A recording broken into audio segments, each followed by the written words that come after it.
শীতে কাঁপছে রাজধানী সহ সারা দেশ। বছরের শুরু থেকে শীতের দাপট, জনজীবনে স্থবিরতা, ভোগান্তিতে নিম্ন আয়ের মানুষ। ঠান্ডার জন্য হাত পাং তোপলা লাগছে, কর্ম না করলে পেটে ভাত যায় না। আমার শীতের জন্য ঘরতেই বেড়া না যায়, মানুষের বাদ কর্ম করি খাই, এখন কম্বল টম্বল পাই নাই। দেশে ভোটার সংখ্যা 12,36,83,000-এর বেশি। ইসির খসড়া তালিকার প্রকাশ। 20 জানুয়ারি শুরু হালনাগাদ কার্যক্রম। ক্ষমতায় গেলে বিদ্যুৎ খাতে দুর্নীতি অনুসন্ধান ও ভারতের সঙ্গে চুক্তি পুনর্মূল্যায়ন করবে বিএনপি। ক্যাপাসিটি চার্জে লুটের অভিযোগ। ডাকসু নির্বাচনে রোডম্যাপ ঘোষণার ভিত্তিতে 72 ঘন্টা আলটিমেটাম। মধ্যরাতে শিক্ষার্থীদের বিক্ষোভ, বিরোধিতাকারীদের হুঁশিয়ারি। শিক্ষার্থীদের আন্দোলনের মুখে রাজশাহী বিশ্ববিদ্যালয়ের ভর্তিতে প্রশ্নকোটা বাতিলের সিদ্ধান্ত, উপাচার্যের ঘোষণা। 43তম বিসিএস এ বাদ পড়াদের সুযোগ থাকছে পুনর্বিবেচনার আবেদনে। বিজ্ঞপ্তি প্রকাশ জনপ্রশাসন মন্ত্রণালয়। কুষ্টিয়া বাজার সিন্ডিকেটের কবলে পেঁয়াজ চাষিরা। বিঘায় লোকসান 30 থেকে 40 হাজার টাকা। আগামীতে চাষ সংখ্যার কম। মৌসুমের সময় তখন যাতে ইম্পোর্টটা বন্ধ রাখি, দেশের চাষিকে বাঁচাইতে পারে।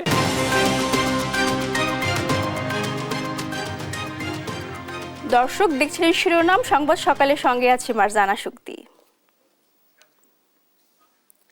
শীতে কাঁপছে সারা দেশ। নতুন বছরের শুরুর দিন থেকেই বেড়েছে শীতের তীব্রতা। এতে জনজীবনে নেমেছে স্থবিরতা। বিভিন্ন জেলায় কুয়াশার সঙ্গে বইছে হিমেল হাওয়া। দুদিন ধরে কুড়িগ্রাম, পঞ্চগড় সহ অনেক জেলায় মিলছে না সূর্যের দেখা।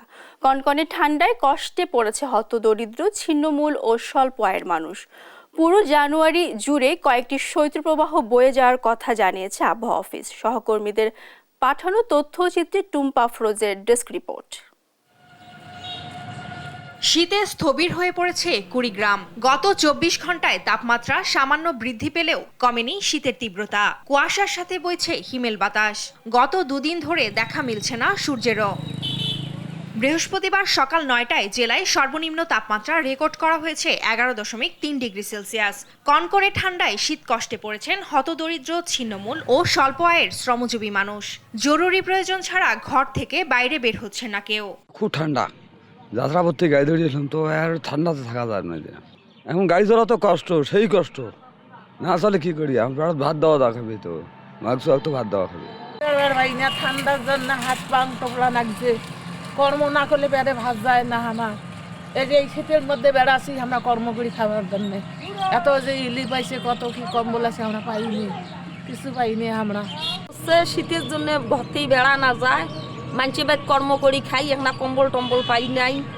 কেন করি চলি, অভাব বেশি, চলার মতন আমার পথ নাই। তীব্র শীতে জবুথবু লালমনিরহাট। গত 3 দিনে জেলায় দেখা মিলছে না সূর্যের। দিনের বেলাতেও চারপাশ ঘন কুয়াশায় ঢাকা থাকায় হেডলাইট জ্বালিয়ে চলছে যানবাহন। জেলায় সকাল 6টায় 10.5 ডিগ্রি সেলসিয়াস তাপমাত্রা রেকর্ড করা হয়েছে। তীব্র শীতে ব্যাহত হচ্ছে দৈনন্দিন কাজ। আসলে আজকে প্রচণ্ড ঠান্ডা। 2 দিন থেকে মানুষ হাত পা গোড়ায় আসতেছে, ঠান্ডায় ঘর থেকে বাড়ি হইতেছে না। গত কয়েকদিন থেকে প্রচণ্ড ঠান্ডা, কুয়াশা, এবং আমরা কর্ম করতে পারতেছি না। ঠান্ডার অবস্থা খুবই খারাপ, গরিবদের প্রচণ্ড অসুবিধা হয়ে গেছে। আমাদের এখানে প্রচণ্ড ঠান্ডা, আমরা ঠান্ডায় বাইরে হইতে পারতেছি না, প্লাস কাজ করতেও খুব কষ্ট হচ্ছে ঠান্ডায়। কনকনে ঠান্ডা আর সাথে হিমেল হাওয়ার দাপটে নওগাঁয় থমকে দাঁড়িয়েছে জনজীবন। ব্যাহত হচ্ছে স্বাভাবিক কাজ। জেলায় সর্বনিম্ন তাপমাত্রা রেকর্ড করা হয়েছে 10.3 ডিগ্রি সেলসিয়াস। হিমেল বাতাসে দিনভর অনুভূত হয় হাড় কাঁপানো শীত। হিমালয় কন্যা পঞ্চগড়ে ভৌগোলিকভাবেই শীতের প্রভাব থাকে 4 থেকে 5 মাস। এবার নতুন বছর শুরুর দিন থেকেই বেড়েছে শীতের দাপট। হিমেল হাওয়া, কনকনে ঠান্ডা আর ঘন কুয়াশায় জনজীবনে নেমেছে স্থবিরতা। বৃহস্পতিবার সকাল 9টায় তেঁতুলিয়া আবহাওয়া অফিসে সর্বনিম্ন তাপমাত্রা রেকর্ড করা হয় 11.3 ডিগ্রি সেলসিয়াস। আর্দ্রতা 97% আর বাতাসের গতিবেগ ছিল 12 থেকে 15 কিলোমিটার। পুরো জানুয়ারি মাস জুড়ে পঞ্চগড়ে কয়েকটি শৈত্যপ্রবাহ বয়ে যেতে পারে বলে জানিয়েছে আবহাওয়া office. Tumpa Afroz, news desk, দেশ টিভি। ঘন কুয়াশা ও হিমেল হাওয়ায় উত্তরের জনপদ কুড়িগ্রামে জেঁকে বসেছে হাড় কাঁপানো শীত। আরও জানাতে সরাসরি যুক্ত হচ্ছেন সহকর্মী মোহাম্মদ জুয়েল রানা। জুয়েল, জনজীবনে এই তীব্র শীতের প্রভাব কেমন পড়েছে জানাবেন আমাদের। মার্জানা, আপনি যেমনটি বলছিলেন কুড়িগ্রামে কিন্তু গত 3 দিন আসলে সূর্যের দেখা মিলছে না, যার কারণে কিন্তু ঠান্ডার যে প্রকোপ সেটি কিন্তু অনেকটা বেড়ে গেছে, যার কারণে কিন্তু এখানকার মানুষ অনেক কষ্টে রয়েছে। বিশেষ করে যারা দিন করে দিন খাওয়া মানুষ আছে তারা কিন্তু অনেকটা দুর্ভোগে পড়েছে। এছাড়াও যদি আমি দেখাতে চাই যে আজ ঘন কুয়াশায় কিন্তু কুড়িগ্রামের যে বিভিন্ন রাস্তাঘাট সেটি কিন্তু আসলে ঢেকে গেছে, এবং আমরা দেখেছি যে বিভিন্ন যে যানবাহনগুলো রয়েছে সেগুলোও কিন্তু দিনের বেলাও হেডলাইট জ্বালিয়ে আসলে সতর্কতার সঙ্গে আসলে যাতায়াত করছে। এছাড়াও কিন্তু আপনাকে জানিয়ে রাখি, যেহেতু কুড়িগ্রাম 16টি নদ নদী বেষ্টিত একটি জেলা, যার ফলে কিন্তু কুড়িগ্রামের যে অসংখ্য ধরলা, তিস্তা এবং ব্রহ্মপুত্র নদীতে কিন্তু আসলে নৌযান আসলে চলাচল করে, সে সমস্ত নৌকাগুলো আসলে এই ঘন কুয়াশার কারণে কিন্তু দিক বিদিক আসলে ছুটাছুটি করছে, যে অনেক দিক ভুলে অন্যদিকে চলে যাচ্ছে। এছাড়াও কিন্তু আজ আপনাকে জানিয়ে রাখি যে কুড়িগ্রামের 1.5 মাস ধরে কিন্তু তাপমাত্রা 9 থেকে 13 ডিগ্রি সেলসিয়াসে উঠানামা করছে। আজ কিন্তু জেলার সর্বনিম্ন তাপমাত্রা রেকর্ড করা হয়েছে 9.5 ডিগ্রি সেলসিয়াস, অর্থাৎ কুড়িগ্রামের উপর দিয়ে এই মুহূর্তে বয়ে যাচ্ছে মৃদু শৈত্যপ্রবাহ, যার কারণে কিন্তু ঠান্ডার যে তীব্রতা সেটা কিন্তু অনেকটা বেড়ে গেছে। আমরা সকাল থেকে ঘুরে দেখেছি এখানকার যারা দিন করে দিন খাওয়া মানুষ এবং খেটে খাওয়া যে মানুষজন রয়েছে তারা কিন্তু এই শীত এবং কনকনে ঠান্ডা উপেক্ষা করে কিন্তু তারা কাজের সন্ধানে বাইর হয়েছে এবং মাঠে কাজ করেছে। যেহেতু কুড়িগ্রামে আসলে কোনো কলকারখানা নেই বলতে চলে, যার কারণে কিন্তু এখানে অসংখ্য মানুষ কিন্তু এই কৃষিকাজের সঙ্গে জড়িত। তারা কিন্তু এই ঠান্ডা এবং কনকনে ঠান্ডা উপেক্ষা করে কিন্তু তারা মাঠে কাজ করেছে, যার ফলে কিন্তু তারা শীত কষ্টে ভুগছে। এছাড়াও এই ঠান্ডা নিবারণের জন্য কিন্তু জেলা প্রশাসন জেলার যে 9 উপজেলা রয়েছে সেই 9 উপজেলা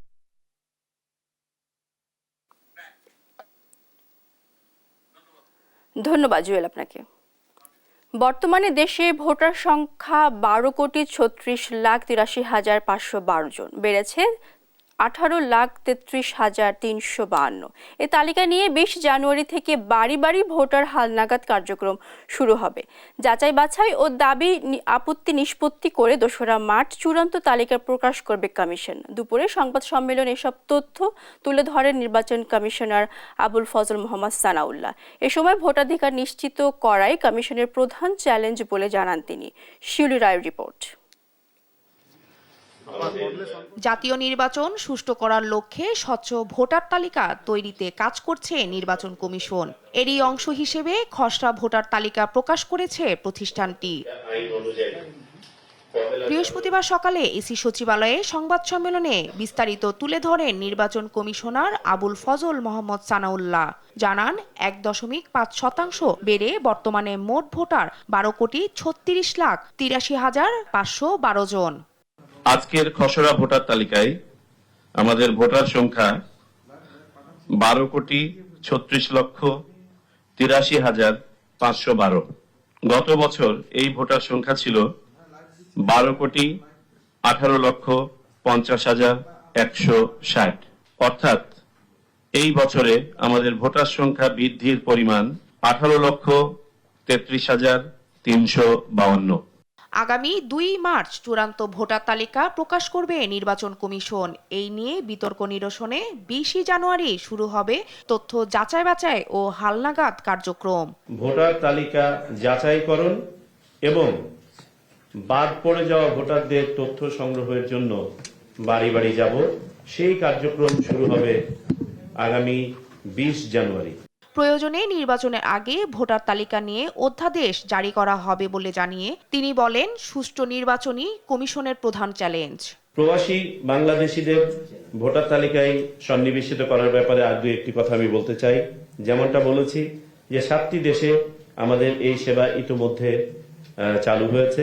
যদি দেখি যে একটা উল্লেখযোগ্য সংখ্যক ভোটার বয়প্রাপ্ত হয়ে গেছেন ভোটের আগে, তাহলে প্রয়োজনে অর্ডিন্যান্স জারি করে তাদেরকে ভোটার তালিকায় সন্নিবেশ করা যায় কিনা এই সম্ভাবনাটা আমরা যাচাই করে দেখব। খসড়া তালিকায় পুরুষ ভোটার 6,33,30,103 জন এবং নারী ভোটার 6,03,52,109 জন। এছাড়া প্রবাসী ভোটার রয়েছে 13,151 জন। 17 বছরে ভোটার হওয়া নিয়ে আলোচনা চলছে বলেও জানান এই নির্বাচন কমিশনার। শিউলি রায়, দেশ টিভি, ঢাকা। কয়েক হাজার কোটি টাকা ব্যয় করে দেশজুড়ে ভাস্কর্য ও মুরাল স্থাপনের ক্ষেত্রে দুর্নীতির অভিযোগ অনুসন্ধানে সিদ্ধান্ত নিয়েছে দুদক। বৃহস্পতিবার এক ব্রিফিংয়ে অনুসন্ধানের বিষয়টি জানান দুদকের মহাপরিচালক আক্তার হোসেন। এছাড়া সাবেক ডাক বিভাগের মহাপরিচালক সুধাংশু শেখর ভদ্রের বিরুদ্ধে প্রায় 92 কোটি টাকা আত্মসাতের অভিযোগ এনেছে দুদক। খোঁজা হবে মুন্নি সাহার অর্থের উৎস। হাসান মাহমুদের প্রতিবেদন, জানাচ্ছেন সাদ আহমেদ। মুজিব বর্ষ পালন উপলক্ষে সারা দেশে 10,000-এর বেশি মুরাল ও ভাস্কর্য নির্মাণ করেছিল ক্ষমতাচ্যুত আওয়ামী লীগ সরকার। বিভিন্ন গণমাধ্যমের তথ্য বলছে এতে খরচ হয় প্রায় 4,000 কোটি টাকা। বিপুল পরিমাণে এই অর্থ অপচয়ের পেছনে কারা জড়িত বা কিভাবে ব্যয় করা হয়েছে তা খতিয়ে দেখতে অনুসন্ধানে নেমেছে দুদক। একইভাবে মুজিব কিল্লা নির্মাণ ও উন্নয়নের নামে হাজার হাজার কোটি তছরূপের খোঁজ করবে সংস্থাটি। দেশ জুড়ে মুজিব কিল্লা নির্মাণ, সংস্কার, উন্নয়ন প্রকল্পের প্রকল্প পরিচালক, সংশ্লিষ্ট ঠিকাদার অন্যান্যের বিরুদ্ধে হাজার হাজার কোটি টাকা তছরূপ, অতিরিক্ত বিল দেয়া সহ বিভিন্ন অনিয়মের বিষয়ে অনুসন্ধানের সিদ্ধান্ত গৃহীত হয়েছে। এদিকে অবৈধ সম্পদ অর্জনের অভিযোগে বিএফআইইউর সাবেক প্রধান মাসুদ বিশ্বাস ও তার স্ত্রীর নামে 2 কোটি টাকার অবৈধ সম্পদ অর্জনের অভিযোগ আনা হয়েছে। চুয়াডাঙ্গা 1 আসনের সাবেক সোলাইমান হক জোয়ারদার ও তার স্ত্রীর বিরুদ্ধে 11 কোটি টাকার অবৈধ সম্পদের প্রমাণ মিলেছে। জনাব কামরুন নাহার স্বামী জনাব মাসুদ বিশ্বাসের নিজ নামে গাতোয়াই বহির্ভূত সম্পদ অর্জনের প্রাথমিক তথ্যাদি পাওয়া যাওয়ায় তার প্রতি দুর্নীতি দমন কমিশন আইন 2004-এর 26(1) ধারায় সম্পদ বিবরণী দাখিলের আদেশ জারির সিদ্ধান্ত গৃহীত হয়েছে। সাবেক সংসদ সদস্য চুয়াডাঙ্গা 1 মামলা রুজুর কার্যক্রম প্রক্রিয়াধীন আছে। সরকারি প্রকল্পের টাকা লোপাটের মামলায় জড়িয়েছেন সাবেক ডাক বিভাগের মহাপরিচালক সুধাংশু শেখর ভদ্র। তার বিরুদ্ধে প্রায় 92 কোটি টাকা আত্মসাতের অভিযোগ এনেছে দুদক। ঋণের নামে 500 কোটি টাকা আত্মসাতের কেয়া গ্রুপের চেয়ারম্যান আব্দুল খালেক পাঠান সহ 6 জনের বিরুদ্ধে মামলার সিদ্ধান্ত নিয়েছে দুদক। অভিযোগ সংশ্লিষ্ট সুধাংশু শেখর ভদ্র, প্রাক্তন মহাপরিচালক ডাক অধিদপ্তর, ঢাকার বিরুদ্ধে 91,94,06,645 টাকা আর্থিক ক্ষতি সাধনের অভিযোগে আরও একটি মামলা রুজুর সিদ্ধান্ত গৃহীত হয়েছে। আর নতুন করে ব্যাংকে 134 কোটি টাকার অস্বাভাবিক লেনদেনের অভিযোগে সাংবাদিক মুন্নি সাহা ও তার স্বামী কবির হোসেন তাপসের বিরুদ্ধে অনুসন্ধানের সিদ্ধান্ত নিয়েছে দুদক। সাদ আহমেদ, দেশ টিভি, ঢাকা। আওয়ামী লীগের শাসনামলে বিদ্যুৎ খাত থেকে শুধু ক্যাপাসিটি চার্জের নামে 1 লাখ কোটি টাকা গায়েব হয়েছে বলে দাবি করেছেন বিএনপির স্থায়ী কমিটির সদস্য ইকবাল হাসান মাহমুদ টুকু। আর রাজনৈতিক তর্ক বিতর্কের মধ্যে আওয়ামী লীগের দুর্বৃত্তায়ন ও চুরি লুটপাটের ঘটনা চাপা পড়ে যাচ্ছে বলে মন্তব্য করেন দলটির মহাসচিব মির্জা ফখরুল ইসলাম। বলেন, রাষ্ট্র ক্ষমতায় গেলে ভারতের সঙ্গে হওয়া অসম চুক্তিও আওয়ামী লীগ সরকারের দুর্নীতি পুনর্মূল্যায়ন করবে বিএনপি। আরও জানাচ্ছেন নিয়াজ মোর্শেদ। বিদ্যুৎ ও জ্বালানি খাত নিয়ে আওয়ামী লীগ সরকারের অবস্থান ছিল বরাবরই চরম গোপনীয়তার। এই খাতের বিভিন্ন চুক্তি বা কেনাকাটার তথ্য আইন করেই গোপন রেখেছিল স্বৈরাচার শেখ হাসিনা সরকার। তৎকালীন লাখো কোটি টাকার দুর্নীতির চিত্র জানতে মুখিয়ে আছে সাধারণ জনগণ। এই অবস্থায় সকালে গুলশানে বিএনপি চেয়ারপারসনের কার্যালয়ে সংবাদ সম্মেলনে আসেন দলের স্থায়ী কমিটির 2 সদস্য ও বিএনপি মহাসচিব মির্জা ফখরুল ইসলাম আলমগীর। সংবাদ সম্মেলনে বিদ্যুৎ খাতে দুর্নীতি নিয়ে বিশ্লেষণধর্মী তথ্য উপস্থাপন করেন বিএনপির স্থায়ী কমিটির সদস্য ও সাবেক বিদ্যুৎ প্রতিমন্ত্রী ইকবাল হাসান মাহমুদ টুকু। অভিযোগ করেন, 15 বছরের শাসনামলে বিদ্যুৎ খাতকে লুটপাটের ব্যবসায় রূপ দিয়েছিল আওয়ামী লীগ। তারা মানুষকে বিদ্যুৎ দেওয়ার নাম করে মানুষকে কিভাবে আমাদের মানুষ পকেট কেটে নিয়ে গেছে এবং এগুলো বৈদেশিক মুদ্রায় পেমেন্ট করতে হচ্ছে এবং 2027 সালের পর থেকে এদেশে একটা ভয়াবহ ফরেন এক্সচেঞ্জ ক্রাইসিস হবে। বিদ্যুৎ খাত থেকে ক্যাপাসিটি চার্জের নামে 15 বছরে লুটপাট হয়েছে 1 লাখ কোটি টাকা উল্লেখ করে তিনি জানান, শুধু রূপপুর পারমাণবিক বিদ্যুৎ কেন্দ্র থেকেই $500 মিলিয়ন পাচার হয়েছে। 15 বছরে মোট খরচ হলো 2,0830 কোটি ডলার। বর্তমান বিনিয়োগ হারে 3,33,940 কোটি টাকা। ক্যাপাসিটি চার্জে লুটপাট করেছে 1 লক্ষ কোটি ডলার। এ সময় দলের মহাসচিব বলেন, রাষ্ট্র ক্ষমতায় যেতে পারলে বিদ্যুৎ খাতের সব অসম চুক্তি পুনর্মূল্যায়ন করা হবে। পুরো বিষয়টি আমরা রিভিউ করব, আমরা বলেছি ইতিমধ্যে, এবং রিভিউ করে আমরা সেই হিসাবে যেটা প্রয়োজনীয় সে ব্যাপারে ব্যবস্থা নেব। রাজনৈতিক তর্কে বিতর্কে আওয়ামী লীগের দুর্বৃত্তায়ন ও লুটপাটের ঘটনা নিচে পড়ে যাচ্ছে বলেও সতর্ক করেন বিএনপির মহাসচিব। আওয়ামী লীগের যে দুর্বৃত্তায়ন এবং আওয়ামী লীগের ধ্বংস করে দিয়েছে দেশটাকে, এটাকে আমাকে যে ভাষায় বলতে যে পোকলা করে দিয়েছে, এটা কিন্তু মানুষ আস্তে আস্তে ভুলে যাবে। নেজ মোরশেদ, দেশ টিভি, ঢাকা। আগামী 72 ঘন্টার মধ্যে ডাকসু নির্বাচনের রোডম্যাপ ঘোষণা করতে ঢাকা বিশ্ববিদ্যালয়ের ভিসিকে আলটিমেটাম দিয়েছে শিক্ষার্থীরা। রাতে ভিসির বাসভবনের সামনে বিক্ষোভ থেকে শিক্ষার্থীরা এই আলটিমেটাম ঘোষণা করেন। দ্রুততম সময়ের মধ্যে রোডম্যাপ ঘোষণা না করলে কঠোর কর্মসূচির হুঁশিয়ারি দেন শিক্ষার্থীরা। ডাকসু নির্বাচন বানচাল করতে একটি গোষ্ঠী ষড়যন্ত্র করছে উল্লেখ করে তারা বলেন, যে কোনো ষড়যন্ত্র মোকাবেলা করতে শিক্ষার্থীরা প্রস্তুত আছেন। এর আগে সিন্ডিকেট মিটিংয়ে দ্রুত ডাকসু নির্বাচনের ব্যাপার উঠলে এর বিরোধিতা আসায় তাৎক্ষণিক প্রক্রিয়া জানান শিক্ষার্থীরা। মাহিন সরকার সমন্বয়ক বৈষম্য অতি দ্রুত সময়ের মধ্যে ভাইস চ্যান্সেলর স্যারকে মেরুদণ্ড সোজা রেখে তাকে রোডম্যাপ ঘোষণা করতে হবে এবং তার সময়সীমা 72 ঘন্টা মাত্র। 72 ঘন্টার মধ্যে যদি রোডম্যাপ ঘোষণা করা না হয় তাহলে কঠোর থেকে কঠোরতর আন্দোলনে আমরা যাব। আন্দোলনের মুখে পোষ্য কোটা বাতিল করেছে রাজশাহী বিশ্ববিদ্যালয়ের প্রশাসন। বৃহস্পতিবার রাত 9:30টার দিকে এই কোটা বাতিলের ঘোষণা দেন উপাচার্য অধ্যাপক সালেহ হাসান নকিব। এ সময় আনন্দ মিছিল করেন আন্দোলনরত শিক্ষার্থীরা। দিনভর আন্দোলন শেষে রাতে পোষ্য কোটা বাতিলের ঘোষণা দেওয়ার পর মুক্ত হয়েছেন আটকে পড়া 2 উপাচার্য ও কর্মকর্তা-কর্মচারীরা।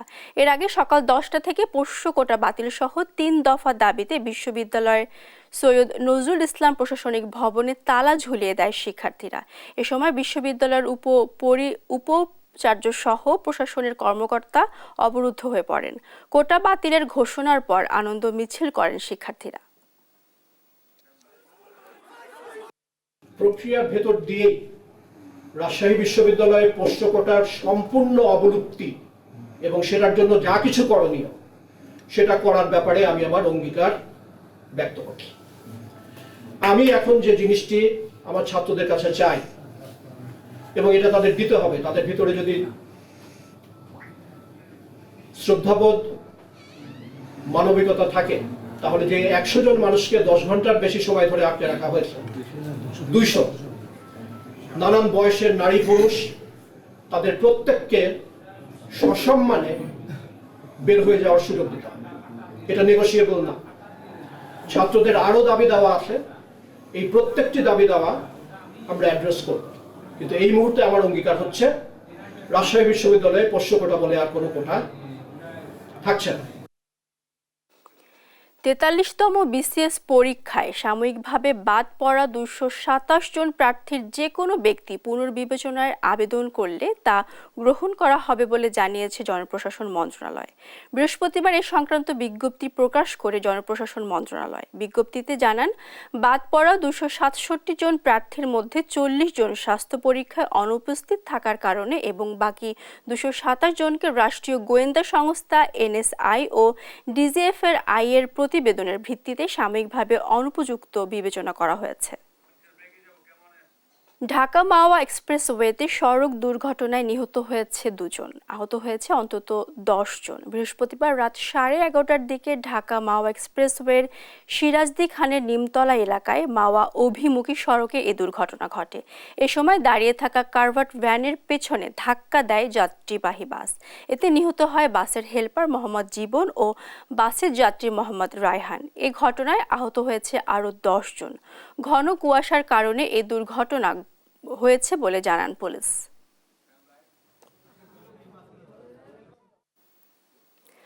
ধামরাইয়ে পরিত্যক্ত অবস্থায় 2টি আগ্নেয়াস্ত্র উদ্ধার করেছে পুলিশ। বৃহস্পতিবার রাতে ধামরাইয়ের রোয়াইল ইউনিয়নের রোয়াইল এলাকা থেকে আগ্নেয়াস্ত্রগুলো উদ্ধার করা হয়। পুলিশ জানায় 31-এর রাতে এক যুবককে গুলির ঘটনার পর এই এলাকায় বিশেষ অভিযান পরিচালনা করা হয়। অভিযানে একটি বাড়ির সামনে থেকে পরিত্যক্ত অবস্থায় 2টি আগ্নেয়াস্ত্র উদ্ধার করা হয়। এছাড়াও 2টি ম্যাগাজিন ও 1 রাউন্ড গুলিও উদ্ধার হয়। তবে এই ঘটনায় কাউকে আটক করা যায়নি বলে জানায় পুলিশ। স্থানীয়রা জানায়, এর আগে গেল মঙ্গলবার রাতে নতুন বছর বরণের লক্ষ্যে রয়্যাল গ্রামে খিচুড়ির আয়োজন করা হয়। আয়োজকদের মধ্যে একজনের কাছে ছিল আগ্নেয়াস্ত্র। সে উপরের দিকে গুলি ছুড়লে ব্যর্থ হয়। পরে ধাক্কাধাক্কির এক পর্যায়ে গুলি বের হয়ে আকাশ সরকার নামে একজনের পেটে লাগে। পরবর্তীতে তাকে গুলিবিদ্ধ অবস্থায় উদ্ধার করে সাভারের এনাম মেডিকেল কলেজ হাসপাতালে ভর্তি করা হয়। কুষ্টিয়ার সর্বশান্ত পেঁয়াজ চাষিরা বাড়তি উৎপাদন খরচ আর বাজার সিন্ডিকেটের কারণে মাথায় হাত জেলার পেঁয়াজ চাষিদের।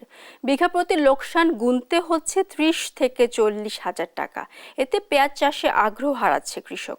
ফলে আগামীতে জেলায় কমার শঙ্কা দেখা দিয়েছে পেঁয়াজের চাষ। ইরফান রানার ক্যামেরায় কুষ্টিয়া থেকে নাহিদ হাসান তিতাসের রিপোর্ট। শুরু হয়েছে নতুন পেঁয়াজ ওঠার মৌসুম। মাঠে মাঠে পেঁয়াজ তোলাই ব্যস্ত সময় পার করছে কৃষকেরা। তবে এ মৌসুমে মুখে হাসি নেই তাদের। যে পেঁয়াজ গত 2 সপ্তাহ আগেও বাজারে কেজি প্রতি বিক্রি হচ্ছিল 120 থেকে 130 টাকায়, সেই পেঁয়াজই এখন বাজারে বিক্রি হচ্ছে 30 থেকে 35 টাকা কেজি দরে।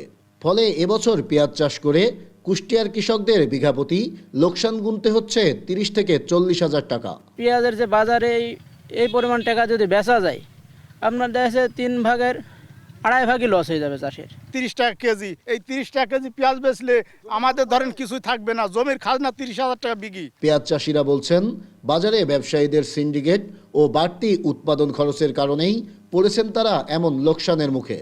তাই দ্রুত বাজার সিন্ডিকেট নিয়ন্ত্রণ সহ পেঁয়াজ আমদানি বন্ধের দাবি তাদের। যেসব ব্যবসায়ী সিন্ডিকেটরা আছে, এরা বিভিন্ন সময় ওই সময় পেঁয়াজটা রাজনৈতিক হোক আর যে কোনো পেশারই হোক, তারা ওই স্টক করার পরে ওরা একটা সিন্ডিকেট করে। এই সিন্ডিকেটটার উপরে এই সময় আইসি, এই মুড়ি কাটা পেঁয়াজের সময় আইসি যদি ওই পেঁয়াজটা বাজারে ছাড়ে, তাহলে মনে করেন আমাদের এই চাষি মানে সমস্যায় পড়ে। মৌসুমের সময় তখন যাতে ইম্পোর্টটা বন্ধ রাখি দেশের চাষিকে বাঁচাইতে পারে। খালি 30 টাকা 35 টাকা পেঁয়াজ বেচে আমাদের লেবার খরচ হচ্ছে 600 টাকা লেবার খরচ। এদিকে পাইকারি বাজারে দেশি পেঁয়াজ 30 থেকে 35 টাকা কেজি বিক্রি হলেও আমদানিকৃত পেঁয়াজ বিক্রি হচ্ছে 40 থেকে 45 টাকা কেজি দরে। তারপরেও আড়তদাররা বলছেন, আমদানির কারণেই কমেছে দেশি পেঁয়াজের দাম। এখন যদি 4 মাস সরকার যদি কোনো আমদানি না করে, তাহলে ধরেন আপনার দেশের কৃষক যাই হোক তাও লস হবে। বর্তমান যে বাজার লস হবে, তারপরেও কিছুটা বাঁচবে। আর পেঁয়াজ চাষিদের লোকসানের হাত থেকে বাঁচতে ধাপে ধাপে পেঁয়াজ উত্তোলন সহ নানা পরামর্শ দিচ্ছেন কৃষি বিভাগের কর্মকর্তারা। যখন সরবরাহটা বাড়বে তখন কাঁচা বাজারের জিনিসটা এমনিতে দামটা একটু কমে যায়, যার কারণে কৃষকদেরকে আমরা এই পরামর্শটা দিই যে আপনি আস্তে আস্তে তুলেন, যার সরবরাহটা কম থাকে আপনি ভালো দামটা পাবেন। এবছর কুষ্টিয়ায় 3804 হেক্টর জমিতে চাষ হয়েছে পেঁয়াজ। যদি এবছর কৃষকেরা ন্যায্য মূল্য না পায়, তাহলে আগামীতে জেলায় কমবে পেঁয়াজের চাষ, এমনটিই বলছেন চাষিরা। নাহিদ হাসান তিতাস, দেশ টিভি, কুষ্টিয়া।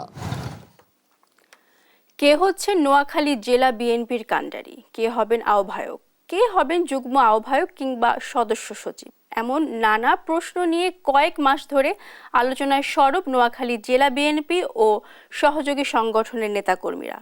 সম্ভাব্য আহ্বায়ক ও সদস্য সচিব পদে আলোচনায় ভাসছে অনেকের নাম। নোয়াখালী জেলা বিএনপির রাজনীতিতে এটাই এখন আলোচনার বিষয় হয়ে দাঁড়িয়েছে। মাওলা সুজনের প্রতিবেদন। নোয়াখালী জেলা বিএনপির সর্বশেষ কমিটি হয় 2017 সালে। সভাপতির দায়িত্ব পান AJM গোলাম হায়দার ও সাধারণ সম্পাদক করা হয় অ্যাডভোকেট আব্দুর রহমানকে। 2 বছরের কমিটির মেয়াদ গড়ায় 6 বছরে। আন্দোলন সংগ্রামের কারণে নজর দেওয়া হয়নি নতুন কাউন্সিলে। 5 আগস্ট আওয়ামী লীগ সরকারের পতনের পর আলোচনায় উঠে আসে জেলা বিএনপির নতুন কমিটি। দায়িত্ব পেতে আগ্রহী নেতারাও বাড়িয়েছেন তৃণমূল ও কেন্দ্রীয় নেতাদের সঙ্গে যোগাযোগ। তবে তৃণমূলের নেতা কর্মীরা চান ত্যাগী ও পরীক্ষিতরাই যেন নেতৃত্বে আসেন। নতুন কমিটি নিয়ে সরব পুরো জেলার নেতা কর্মীরা। আলোচনায় জেলা বিএনপির সাবেক সাধারণ সম্পাদক হারুন রশিদ আজাদ, বর্তমান সাধারণ সম্পাদক আইনজীবী আব্দুর রহমান, সুবর্ণচর উপজেলা বিএনপির সভাপতি ও জাতীয় নির্বাহী কমিটির সদস্য ABM জাকারিয়া, জেলা সাংগঠনিক সম্পাদক শহীদুল ইসলাম কিরণ ও সদস্য মাহবুব আলমগীর আলো।